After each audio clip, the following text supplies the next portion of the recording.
এবার বন্ধুরা রান্না করব দুপুরের জন্য আর কি। দুপুরের জন্য ওই যে চিচিঙ্গা, আপনারা কি বলেন জানেন না, আমরা সসিন্দাও বলি এটাকে। তো সসিন্দা দিয়ে এই যে মাছের তেল, মাছের পোটকা, তারপরে ওই যে দুই টুকরা মাছ একসাথে দিয়ে তারপরে রান্না করব। সাথে থাকবে পেঁয়াজটা। তো চলুন রান্নাটা শুরু করে দিই বন্ধুরা। প্রথমে এগুলো সবগুলাকে সরিয়ে নিই, তারপরে আমি কড়াইয়ের দিকে নজর দিই। এই যে কড়াইটা বসিয়ে দিলাম, তারপরে ওই যে তেলটাও দিয়ে রেখেছি বন্ধুরা। তেলটা দিয়ে রেখেছি, প্রথমে আমি পেঁয়াজগুলো দিয়ে দিলাম।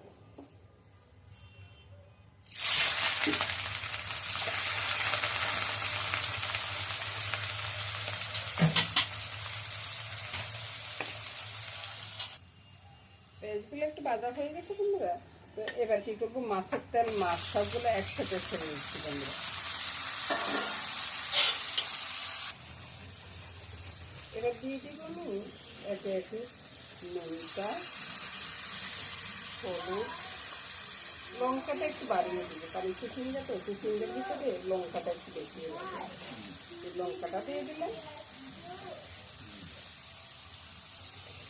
এই যে মাছের তেল তো দেখে কত সুন্দরভাবে তেলটা বেরিয়ে গেছে। তারপরে সব কিছু মিশিয়ে দিয়ে তারপরে এবার আমি কি করবো, মাছটা নিচে থাকবে চিচিঙ্গাগুলো দিয়ে দিলাম।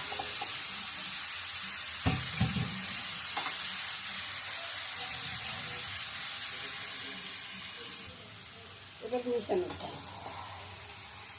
ভালোভাবে নেড়ে ফেলে মিশিয়ে নেব। আর এটা একটু ভাজা ভাজা টাইপের হবে। এবার ঢাকা দিয়ে রেখে দিব, কিছুক্ষণ পর ঢাকাটা করবো। এতে বন্ধুরা ঢাকাটা উঠিয়ে নেড়ে চেড়ে এটাকে একটু ভাজি ভাজি করে নেব। এটা ঝোলা থাকবে না, কারণ মাছের তেলের জিনিস তো। আর মাছগুলোকে কাটা দিয়েছে কাটতে দেবো, আর একটু পরে দেবো না, আর একটু পরে এটা লেগে যাবে। মোটামুটি বন্ধুরা রান্নাটা শেষ করতে চলে আসছে। এবার মাছ ভাঙা মাছগুলো দিয়ে এটা না স্বাদটা অনেক গুণ হয়ে যাবে, আর তেলটাও অনেকটা বেশি বেশি। এখন মাছগুলোতে তেল বেশি। এবার রান্নাটা হয়ে গেছে বন্ধুরা, নামিয়ে নেব, তারপরে মাছটা রান্না করবো আর কি।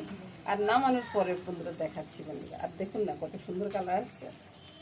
এভাবে মাছের তেল দিয়ে সসিন্দা ভাজি করলে না ভীষণ মজা হয়, করে দেখবেন বন্ধুরা। বন্ধুরা রান্নাটা নামানোর পরে দেখুন তো বন্ধুরা কত সুন্দর হয়েছে না, আর খেতেও না অসাধারণ লাগবে। এবার বন্ধুরা চলে আসলাম ওই যে মাছ রান্নাতে আর কি। মাছগুলো হয়েছে রিকশা মাছ। আপনাদের বাসায় কি, আপনাদের এলাকাতে কি বলে সেটা জানাবেন বন্ধুরা। আমাদের নোয়াখালীর বাসায় এটাকে রিকশা মাছ বলে আর কি। তো রিকশা মাছটা কি দিয়ে রান্না হবে বন্ধুরা সেটা দেখাচ্ছি বন্ধুরা। এখানে জিরা বাটাটা আছে, প্রথমে জিরা বাটাটা তেলের সাথে দিলাম, তারপরে এর সাথে দিয়ে দিব স্বাদ অনুযায়ী নুনটা, লঙ্কা, হলুদ। এগুলোকে ভালো করে কষিয়ে নিই বন্ধুরা।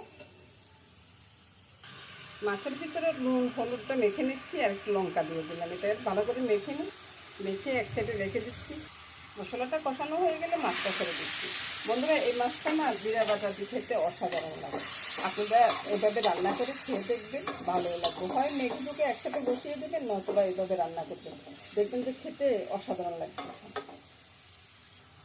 এবার এর সাথে কয়েকটা কাঁচা লঙ্কা দিয়ে দিচ্ছি। কাঁচা লঙ্কা দিয়ে আমি ঢাকা দিয়ে রেখে দিব বন্ধুরা। এটার থেকে আর জল দিব না।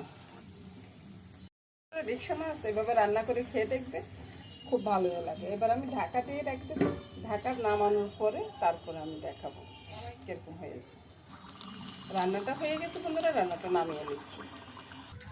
দেখুন তো বন্ধুরা রান্নাটা কেমন হয়েছে বন্ধুরা, খুব সুন্দর দেখাচ্ছে না? নমস্কার বন্ধুরা, এভাবে রান্না করে খেয়ে দেখবেন বন্ধুরা। তো এর সাথে সাথে বন্ধুরা আমার সবগুলো রান্না শেষ হয়ে গেছে বন্ধুরা। নমস্কার বন্ধুরা, সবাই ভালো থাকুন, সুস্থ থাকুন, সুন্দর থাকুন বন্ধুরা, এই কামনা করে আজকের মতো এখানে বিদায় নিলাম।